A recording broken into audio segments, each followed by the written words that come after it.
Hello, I'm Adrienne Turner, a leadership coach, published author, speaker, professional development trainer, and the host of Fit for Women TV. Fit for Women TV is a talk show for women to gain more confidence, skills, and tools to achieve greater success at work and at home. We provide information and inspiration for women to get fit, to fear less, be inspired, and transform for greater experiences and life fulfillment. Our theme today is mindset and performance, how to reset for success. Because here are the facts. Did you know that 62% of executives believe that they need to retrain or replace a quarter of their workforce?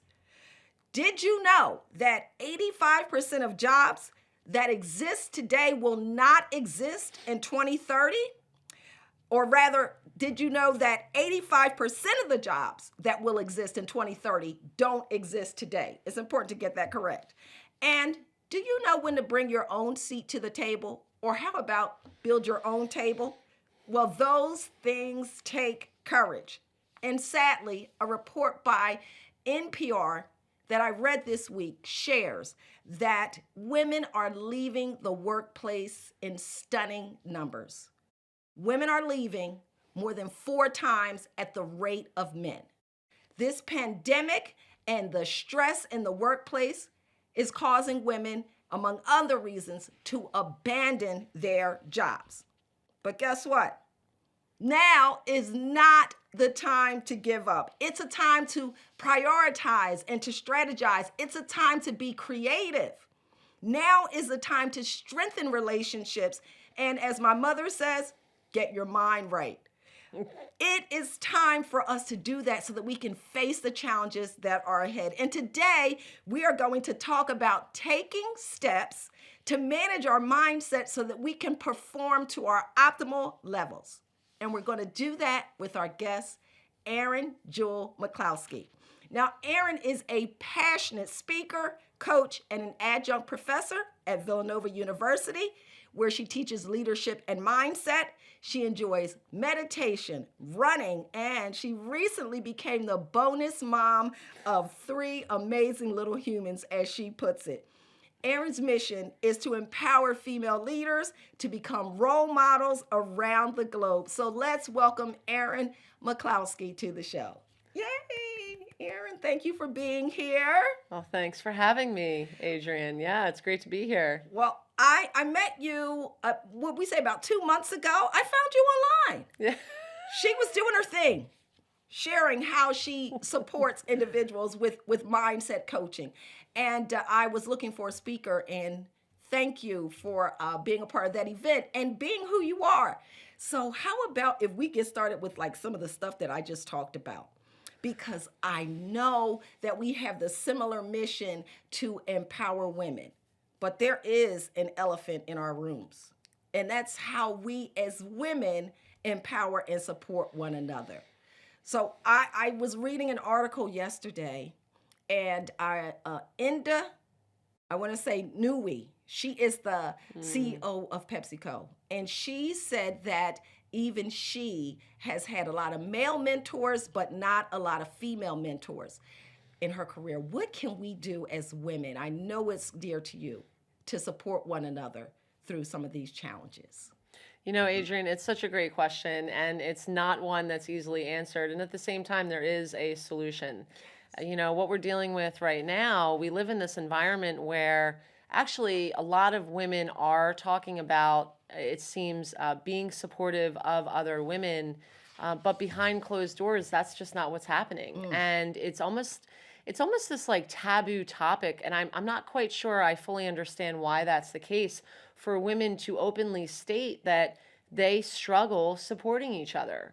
And you know, I've been in this space for several years, and my focus, as you mentioned, is entirely on empowering female leaders to become role models around the globe. So my work is not only with female leaders, it's with female leaders who are looking to be in service, looking to be role models, looking to show up as examples for other women. This is not easy to do, and not all female leaders are role models. And this is where the issue is, because what happens at the end of the day, if we are not in a position, if we do not feel supportive of who we are and what we are about as women, it's going to be very difficult for us to do that for each other. Yes, I agree with that. Self awareness is key. If you don't trust yourself, how can you get other people to trust you? If you don't have confidence in yourself, how can you display that or parlay that to other individuals? So I think it starts with a self-awareness and then self-discovery. And you have a wonderful story, Erin, about how you have transitioned into your current career. Do you want to chat a little bit about your start? Where did you begin your career? Absolutely, Adrienne. Happy to share. So I'm going to start with a story. I'll share a story as part of that story and why I work specifically with women and why I have this calling to inspire female leaders who want to become role models around the globe. So I was working in the healthcare sector for about 15 years, and I enjoyed a phenomenal career in the medical device and pharmaceutical industry. I worked for some really incredible companies, started in sales, moved into sales leadership, was promoted often and quickly during my time in the sector, and ultimately had sort of the job of my dreams. I had a leadership role in Latin America. I was running, I had 200 direct and indirect reports. I was running 3 businesses at about 80 million in revenue. And at the age of 33, I was always sick, tired, and sad. I had checked the financial success box, had checked it a number of years before, and there was still this gap, right? There was still this gap between my ability to feel satisfied, and I was just kind of chasing things externally. So I put my hands up in the air, and I started to pray on it. That's where I go. I started praying on it. I said I need some help here. Something's not right. I'm young. I'm healthy. Why am I getting sick? And all of a sudden, all of these people started coming into my life. People that talked about things like non-judgment and meditation and ways to show up more powerfully for myself. So eventually, in June of 2015, I resigned from my position, transitioned out over the next few months, and I'll just share this part of the story before we continue. So I moved to Hawaii for about 6 months, and a mini eat, pray, love, right? Yes. Mini eat, pray, love. I became certified to be a yoga instructor, and while I was down there, I would go down to the beach every day and I would watch the surfers surf, and I started talking with this one surfer, and it was an older local surfer who had seen me coming down to the beach every day, and then finally we started talking, and one day we stood looking out at the ocean, both of us just facing forward, and he started to say to me, he said, every day that I come down to the ocean, I have to ask her for permission to come in. And he said, referring to the ocean as female, and he said, some days I come down and the waves are so big and there's just so much movement that I'll die if I go in there. So it's not a day for me to go in. I would crash and I would against the rocks and I would die. Other days she's very playful, the waves are just right, and it's going to be a great day of surf, and I go in and I have so much fun. And other days she's as smooth as glass, she's silent, there's nothing, it's a beautiful day for me to walk around and meditate in the sea. And he paused and then he said, she's so unpredictable, I love her. Wow. And it dawned on me, that is me. Right? You had an aha moment. Yes. We do. We need to have the space to have those aha moments. It's important. And the triggers are sometimes you feel physically ill. It happened to me. I can tell you the date and time is 2001, 2002, where I had a similar situation to you, and it made me come to an awakening of who I am and what I want in life. Thank you for sharing that story, because I think that's important for us to do. Okay, so now we have part of a path, because then you have this certification. Yep. So I went ahead, I got my yoga certification. I became a certified level one Qigong instructor, which we're going to talk a little bit more about today. Yes. Something for the audience to walk away with at the end of our time together.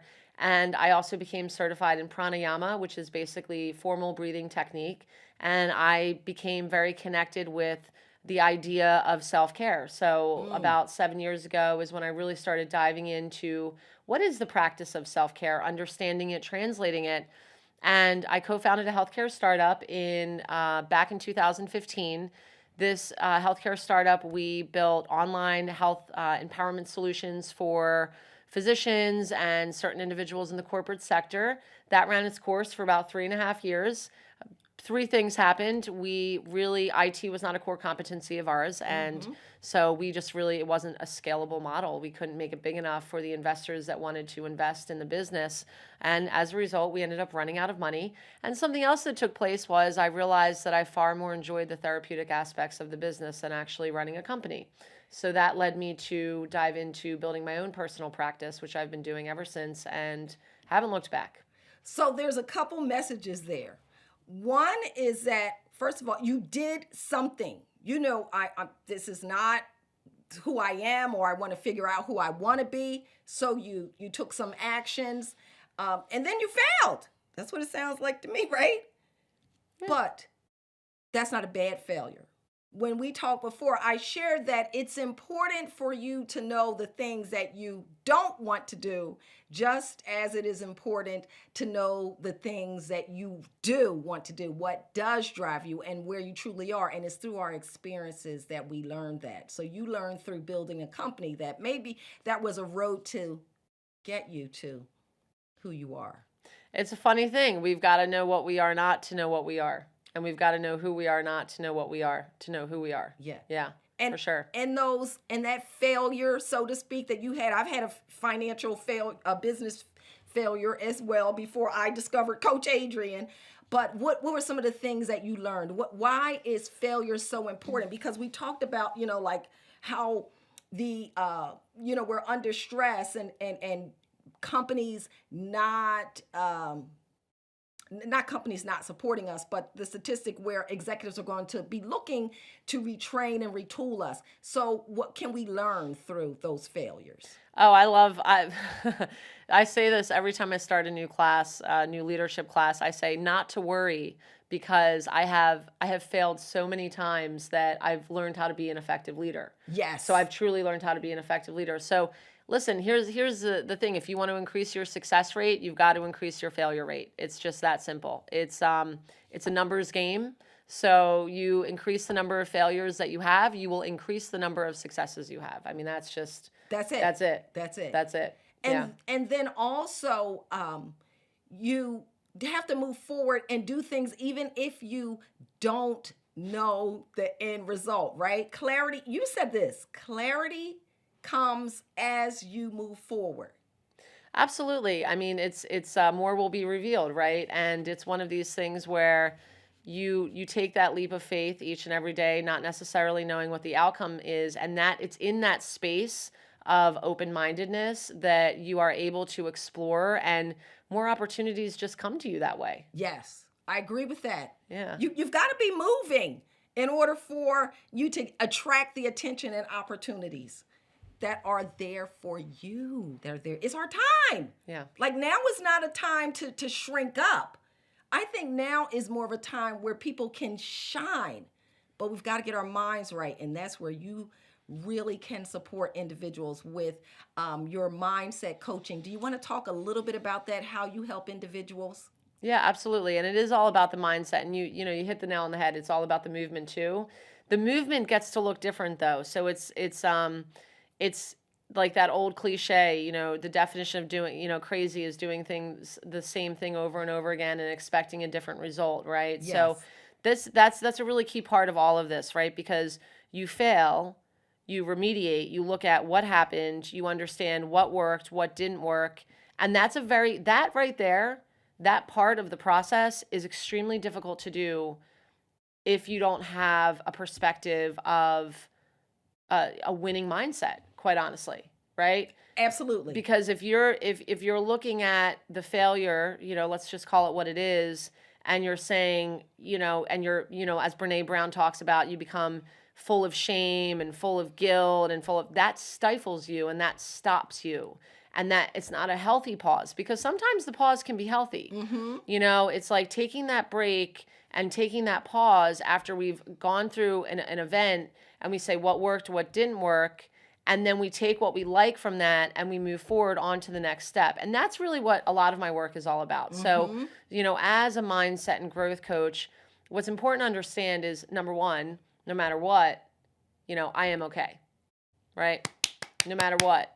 At the end of the day, guys, ladies and gentlemen, we're here, we're doing these things, we're taking these steps, we're involved in these activities. It's all the external stuff. The contentment, the me waking up this morning and me saying in the mirror, I feel successful today, is a direct result of what's happening inside of me. It has nothing to do with anything outside. It has nothing to do with the color of my hair. It has nothing to do with my job. It has nothing to do with the fact that I'm an entrepreneur. None of that. It's the fact that on the inside, there is a source within us that we have access to, and it's called all sorts of different things. And once we tap into that source that every single person on this planet has access to, that's when we've hit the jackpot as far as that winning mindset. That's where that winning mindset is. So that's the work that I do as a coach, is I focus on accessing that contentment and that peace of mind that all of us have access to, and accessing it from that source within, which is the permanent source. Everything else is fleeting. Everything else is temporary. And none of it defines who we are. It's just that simple. Yes. But the sort of the paradox and the irony of it all is that we live in a society that tells us otherwise. You're about to start preaching. Well, I don't want to take exactly. But that is true, because we live in a society that forces us to conform. And that's why, my book is titled Fit for Success. It's really about finding who you are. What is your fit? What is your place in life, so that you can be your best self? So great book, by the way. Well, thank you. Fantastic book. Thank you. I have it in my bag. So one of the ways that you help individuals is with meditation. Now, let me look this up. Qigong. Yes. That's a mindfulness practice that syncs with your breathing. Yes. Let's really, in a few seconds, share. We're going to watch a video, but I want you to talk about what are some of the myths and realities about meditation, because I personally know that it has helped me to clear my mind and not have, I call negative Nancy trolling around. So what is it? What are the myths and the realities about meditation that you would like to share? Yeah, it's a really great question. And I think something, hopefully that there will be a takeaway in this for anyone who's watching. So one of the myths about meditation is that it's all about being that, sort of monk on the side of the mountain, like sitting, crisscrossed applesauce, right? And doing this for hours and hours a day. That's just not the case. There's a really good chance that you are already practicing mindfulness and, on a daily basis. So there's a good chance that the activities that you're engaged in, reading a book, going for a walk, being outside in nature, these are all meditative activities. What is meditation really? Meditation really is about presence, right? It's about engagement, and it's about active listening. So when we're practicing mindfully, really we just become conscious of what we're doing in that particular moment. So let's say right now, or maybe after this show in a few minutes, you decide to just stay where you are, right? Maybe you close the laptop or you turn the computer off, and maybe even set an alarm on your phone for 2 to 3 minutes, and just sit, right? The other myth about that's meditation. The other myth about meditation is that all the thoughts go away. Thoughts don't go away, okay? No. They just don't, all right? Maybe at a certain point in time. What happens, though, is they get quieter, okay? We give them less intention, and when we give them less attention and intention, the thoughts become quieter. So allowing the thoughts to happen, no matter how wild and crazy they are, because let me tell you something. I believe I have the most active mind in this universe, which is why I do what I do. I'm pretty No, sure no, I have. I beat you. I don't know, Adrian. We could definitely we could make a list here, right? Like some of the thoughts that happen in this mind, they're nuts, and there's a lot of them. So I allow it. Like right now, there's 1,000 thoughts coming in and out. Was it 40,000 thoughts a day? I think. Yes, 40, I'm no 60,000. different from anybody else, and I feel pretty calm. I feel pretty good right now. So keeping that in mind, the thoughts, they're gonna come and go no matter what, right? And you're probably meditating at times when you don't realize it. So that's pretty awesome. Wonderful. So Yep. we're going to take a look at you sharing some of your Qigong technique. We're going to listen for the first minute. Erin's going to talk us through the next couple minutes, and then we're going to share some more insights. Okay, on the next inhale, right arm up to the sky, palm facing forehead, left palm on the lower back. So having the back of the palm against the lower back. Just pausing here for a moment, looking up at the right arm. Sometimes the space between the events, this is really, in many ways, the most important time for us, not to be skipped over, because it is in the space and the pause that we recharge, that we reset, that we refocus. On the next inhale, bringing that right arm up even further, stretching it up into the sky. And from here, bringing it down and around, all the way down to the ground, exhaling as you approach the ground and forming as wide of a circle as your body will allow. It's not getting opened up like this very much. So please do try to make as wide of a circle as possible, coming up and around. And I want you to pretend like you just scooped up water from a riverbed. And I want you to see it traveling down your back into the other palm, almost like it's washing and splashing and flushing your lower back. We're going to do this a few times. So this posture is called flushing the kidneys. And Erin, tell us what we're seeing here. so this is first of all, there are probably about 12 or 13 different types of Qigong, just to put it out there. So this is one of those types. And the type of Qigong that I've been certified in is known to be an easier form of Qigong in the sense that it tends to be easier to feel that energy movement throughout the body. So Qigong, really meaning way of the breath, it's kind of like Tai Chi's sister. It's not a martial art, it's a stationary practice, as you can see. And so what we're seeing here, this particular posture is called, as I shared, flushing the kidneys. So in Chinese medicine, the kidneys are many times associated with the emotions. All of the organs are associated with different emotions, and the kidneys are associated with fear and anxiety. So what this posture does is it actually not only helps to detoxify and cleanse the kidneys, but it also actually helps to alleviate those emotions. Wow. Fantastic. Thank you for sharing. I'm telling you, even just watching that first minute and a half, just being quiet and watching that, it really helps to bring down or help you to refocus or just quiet, as you just mentioned. So thank you for sharing that. We want people to find what works for you and manage your mindset. And this is one of the ways that you can do it. So Erin, before you go, what you got going on? What can you share to help people stay connected with you? Well, thank you so much for your time today, Adrian. If you would like to learn more about the work that I do, there is actually a course that I offer that focuses specifically on mindset and performance. If you'd like to learn more, you can just go to www.erinjewellconsulting.com and you will find a place there to register for the course. It's an 8-week course, and there's mind-body movement involved in the course. And it also gives you a little bit more of the content and explanation behind a lot of this mindset and performance work that we've been talking about today. So, well, thank you so much, Erin. I appreciate you being here. I look forward to learning more from you and working more with you. Thank you so much. Thank you. Well, everyone, it's our time. It's our time. And this is what I know. You will only go as far as your highest level of thinking. When you master your thoughts, you will be able to do remarkable things. But first, you have to be aware of the thoughts that you are thinking. Just because you are thinking those thoughts, you don't have to believe them. And watch out for negative thinking. That thinking that makes you worry or dread or judgment, because most of the things that we worry about never even happen. We think about what other people will say. Who are the they anyway, right? Expecting the worst. Well, that's a setup for failure. So talk to that negative voice that is chattering in your head saying that you're not strong enough, you're not smart enough. And tell that negative Nancy to go and sit down. But what you have to do, because this is really serious, you have to practice. And you have to practice.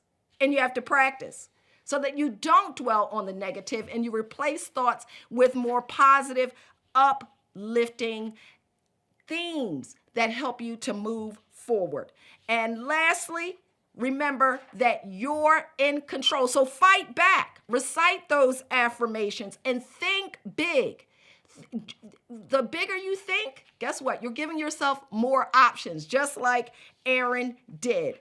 And what do we tell our children? What do we tell our nieces? We tell them to think big, so why isn't it good enough for us too? So you have to move forward, master your thoughts, you're in control, and make a choice to take a chance or things won't change. It's up to you to make your dreams come true. So we want to thank Erin for joining us today. Thank you for watching. We will see you next Friday, not next Friday, next month at 12 p.m. on November 20th. Until then, visit the Coach Adrian website, join the Fit for Girls Facebook group, and then subscribe to the Fit Tips podcast. I'm Coach Adrian. Have a fit-tastic day.